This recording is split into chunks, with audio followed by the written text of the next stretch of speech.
Hey there, and welcome back to the deep dive. We're jumping straight into some incredible material you sent us today, exploring a concept that's really pushed the limits in one of the most iconic martial arts universes out there. That's right.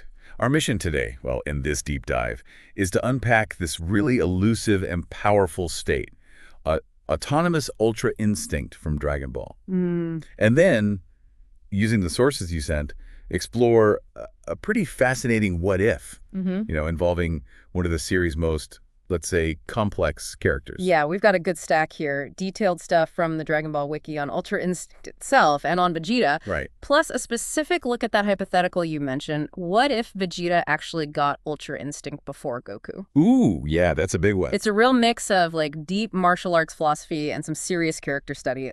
Loads to get into here. Let's dive in. Okay, so Ultra Instinct, Oh, yeah. or Migate no Gokui in Japanese. The sources say it translates roughly to secret of the self-centered, which is interesting. And they define it as this incredibly rare, highly advanced mental state. It's considered like the absolute peak for martial artists aiming for true self-mastery. Right, and the core idea, this is where it gets kind of wild, is that it completely severs the link between your conscious mind and your body. Exactly. So instead of, seeing a punch, thinking dodge, and then moving, each part of your body just reacts instantly on its own. So it bypasses that whole processing time, the signal traveling down the nerves. Precisely. That tiny delay, Yeah. which is crucial in a high-speed fight, it's just gone. Wow. So the body knows what to do almost before you do. Pretty much. The result is you're automatically reacting to any threat, any situation, with the perfect move, perfect timing. You could be thinking about, I don't know, laundry and still dodge perfectly. That's the idea. Flawless defense, even while your mind is elsewhere. It sounds, well, unbeatable. But there's always a but, right? The sources say it's notoriously hard to master. Oh, incredibly difficult. Even for gods. Whis tells Goku and Vegeta straight up that Lord Beerus, a god of destruction, hasn't fully mastered it. Which really puts it into perspective. If he can't nail it. Yeah. So naturally you ask, if it's the absolute peak, is it actually flawless? And the sources say, not quite. Okay. It's not just an I win button. Right. What's interesting is how certain things can get past it, like Whis being so detached he doesn't notice stepping in. Huh. Well, poop. Okay. Or Goku biting him. These aren't really combat threats, right? So the automatic defense just doesn't register them in the same way. So mundane stuff or non-combat actions slip through. What about in a real fight? Can it be beaten? It seems so. The sources mentioned a few ways, like just overwhelming colossal raw power might be able to break through the defense. Brute force, basically. Yeah. Or someone with a better, more refined mastery of Ultra Instinct could potentially bypass a less experienced user. Ah, so there are levels to it, even when you have it. Definitely. And even really focused, powerful attacks. They mentioned Granola's evolved right eye technique that could potentially punch through if the UI user wasn't like fully focused or reacting perfectly in that instant. And for mortals, there's that huge drawback, at least in the anime version, right? A time limit. Yeah, a really harsh one. Like maybe only a minute or so, where the body is pushed so far past its limits, it just starts to break down. Ouch. Talking severe pain, passing out, even death. That's what the anime source suggests was warned about, yeah. It's interesting, though, because the manga source treats it a bit differently. How so? It suggests a mortal user just gets incredibly worn out, like extreme fatigue, but not necessarily that physical disintegration risk. Okay. So, different takes there. But both agree training helps. Right. Proper divine training eventually removes that immediate danger. But even then, even with the perfected form, there's still a limit. Not on stamina this time. More on the accuracy. The sources mention that in really long, drawn-out fights like Goku versus Granola, the perfection of the movement starts to degrade. The body still moves automatically, but maybe not quite as perfectly. So even the peak has its limits under extreme stress. Makes sense. Given all this, how on earth do you even learn it? It sounds almost paradoxical. It really does. The sources stress extreme, refined self-control. You need incredible discipline to basically let go of control. Okay, yeah, total paradox. What are the steps involved? Well, step one seems to be clearing the mind completely. Abandoning all distractions, all emotions, just letting the body react on pure instinct. Sounds like intense meditation almost. In a way, yes. Then step two is breaking through what they call your self-limitation shell. Your potential barrier. Exactly. And this usually needs some kind of extreme trigger. In the anime, it was often resisting a massive attack. In the manga, it suggested it might be more about the culmination of one's martial arts journey. It unlocks that hidden potential. Okay, clear mind, break limits. What's the hardest part? Step 3, combining them, maintaining that absolute mental clarity, that emotional calm, while pushing your body into that state and tapping into its full power. That's the real challenge. And the sources mention something interesting. Dodging is easier than attacking in UI. Yeah, that's a key point. Dodging is pure reaction, right? Just moving away from harm. Let the body do its thing. Exactly. But attacking, well, a fighter naturally wants to think about their attack. Aim, look for weaknesses, plan the strike. And that conscious thought screws it up. Precisely. It sends conflicting signals to the body that's trying to move purely on instinct. It disrupts the flow, makes the attacks slower or less effective. Makes perfect sense. So trying to copy it, definitely a bad idea. Oh, absolutely terrible idea, according to the sources. An untrained body just can't handle that kind of power or state. We saw what happened with Moro when he copied Maris. Right, the mutation. His body basically self-destructed because it wasn't prepared. It's potentially lethal if you're not divinely trained or suited for it. Okay, so who has managed it, or at least tapped into it? Well, the perfected form. You've got the angels. They're naturally in this state. It's like their signature thing. Whis was the first we really saw demonstrated. Right. Then Goku obviously accesses it through a transformation. He started at the, quote, bottom of the ladder. Moro copied it disastrously. And the Grand Minister is apparently even more masterful in Whis. Wow, okay. What about using the principles without the full-on transformation? Whis does it constantly, just casually. Goku showed some early instinctive flashes way back against Beerus. I remember that. And later, he learns to access the principles in his base form, though the source notes he often needs to close his eyes to help focus, unless he's in the full UI transformation. But the most surprising name connected to UI principles, Master Roshi. Really? Isn't that wild? It's one of the coolest details in these sources.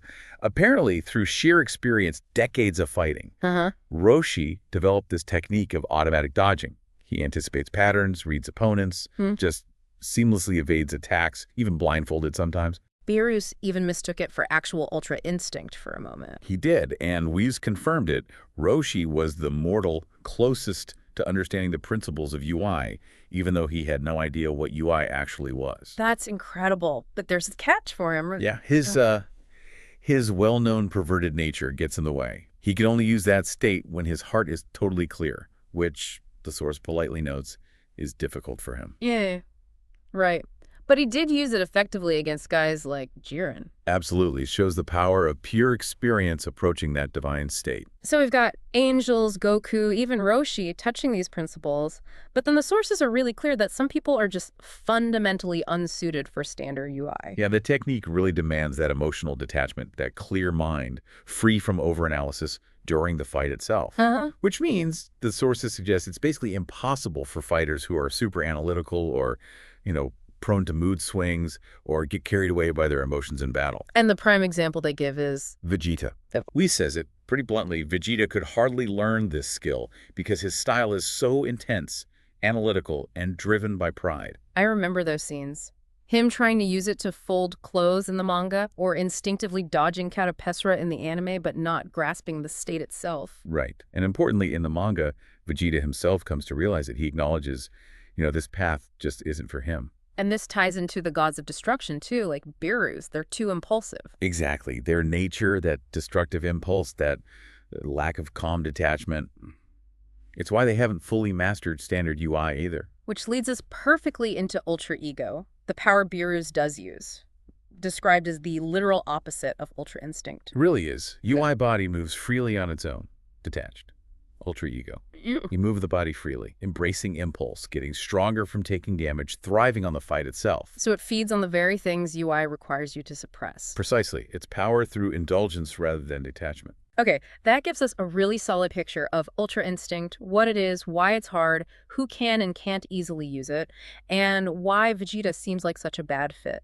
So let's focus on the prince himself now. Understanding him is key for this whole what-if idea. Right, Vegeta, yes. Prince of the Saiyans. The sources paint him as just defined by that immense pride, his discipline, that relentless drive. Yeah. Started as a ruthless villain. Yeah. But has had this incredible evolution into, well, a protector of Earth.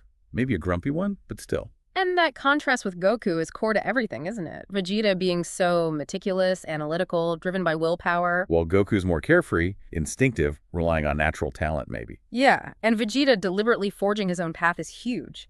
Developing Super Saiyan Blue evolution, then Ultra Ego. It shows he refuses to just copy Goku. And like we just discussed, that very nature, prideful, analytical, prone to overthinking and rage in battle, is exactly why the sources frame him as ill-suited for UI-specific demands. His rivalry with Goku, it's almost an obsession. I won't let you keep me in second place forever. Always pushing him. But it's not just negative, right? That rivalry fuels his growth, leads to some of his most, well, human moments. Protecting Goku, sacrificing himself. Acknowledging Goku was stronger, but always with that little asterisk, at least for now. Always. Huh. But his biggest change probably comes from his family, settling down on Earth. Definitely mellowed him out, seeing him develop actual compassion for Bulma, Trunks, Bulla. Yeah, apparently he initially saw that attachment as a weakness, something that held him back compared to Goku's focus. Right. But he eventually realized its importance. That sacrifice against Majin Buu was huge, fueled by that connection. And his relationship with Bulma. Wow. Talk about an evolution. From basically fear and indifference. To this really deep, protective bond. And let's be honest, her personality keeps him grounded. Oh, yeah. The whole my BULMA moment against Beerus, the power surge that gave him, iconic. Yeah, totally. The sources even mentioned he's kind of scared of her temper and usually does what she says. Yeah. And he cared about future Bulma, chose to be there for Bulla's birth instead of training. That says a lot. It really does. And we see his morals develop too. Rejecting the God of Destruction offer, refusing to rejoin Frieza, wanting to atone for Namek. He's come a long way from the cold-blooded killer he started as. For sure. And interestingly, the sources kind of link this back to Ultra Ego as well. How so? Like, even though Ultra Ego feeds on damage and impulse, Vegeta can't just throw away all his morality to fully maximize it. His own character growth puts a kind of limit on the very power he chose because it fit his nature. Which contrasts again with the total detachment needed for UI. Okay, this is all crucial background for the big question from one of the sources. What if, somehow, a Vegeta got Ultra Instinct first? Yeah, this is where it gets really fun to speculate. It just flips everything we know on its head. The sources suggest a couple of ways this could maybe have happened, despite his nature. Like maybe. He focused super intensely on the philosophy of UI with Whis. Maybe his discipline in that specific area of mental calm actually surpassed Goku's initially. That's one possibility. Or perhaps a moment of absolute desperation in the tournament of power. Just sheer pressure, combined with that unbreakable pride, that need to surpass Goku or protect his universe. Maybe it forces a breakthrough against all odds. Pure willpower. Wow, imagine the tournament of power then. It'd be completely different. Totally. Vegeta's power and aggressive style suddenly combined with UI's perfect defense and reaction. Could he have just walked through Jiren way earlier? But then the question comes back. Could a Vegeta, with all that pride and intensity, actually maintain the calm needed for perfected UI? Right. Would he lose control like Goku did at first? Or maybe his more controlled, less carefree baseline attitude would actually let him master the control aspect faster once he broke through. It's hard to say. The outcomes are huge, though. Universe 7 wins differently, maybe easier. Vegeta might demand a totally different wish from the Super Dragon Balls. Yeah, solidifying himself as the undisputed #1, the ultimate victor. And think about the impact going forward. Goku would be the one playing catch-up. He'd be chasing Vegeta. That could push Goku in completely new directions. Maybe force him to refine UI differently, or focus on other forms entirely just to keep pace. Can Vegeta, with perfected UI, have handled later threats like Moro or Granola more easily? It changes entire arcs. It really could. And the source raises one more fascinating point about this hypothetical. Yeah. Even if Vegeta did master Ultra Instinct first, would his pride, his core nature, still drive him to seek out Ultra Ego later? As a power that's uniquely his, that fits his Saiyan drive, even if he already had the ultimate calm power. Exactly. Would he still feel the need for a technique that embraces who he is, rather than just transcending it? That really gets to the heart of their different paths, doesn't it? Absolutely. So yeah, we've covered a lot today. We really dove into Ultra Instinct, what it is, how hard it is, its limits, and how everyone from Angels to Goku, even Master Roshi, connects to its principles in different ways. And we spent a good chunk looking at Vegeta, his pride, his journey, his family, and why standard UI seems like such a difficult path for him. Right. And then we explored that really compelling what-if you brought up, thinking about the potential triggers, how it could have changed the Tournament of Power, the whole Goku-Vegeta dynamic. It leaves us with a final thought for you, the listener, to chew on based on everything we talked about. Yeah, think about this. Vegeta's pride and analytical mind seem fundamentally at odds with Ultra Instinct. Yet his incredible discipline and self-control let him forge Ultra Ego by embracing his nature. So, does the true path to ultimate power lie more in transcending who you fundamentally are, or in fully accepting and mastering that nature, flaws and all? What do you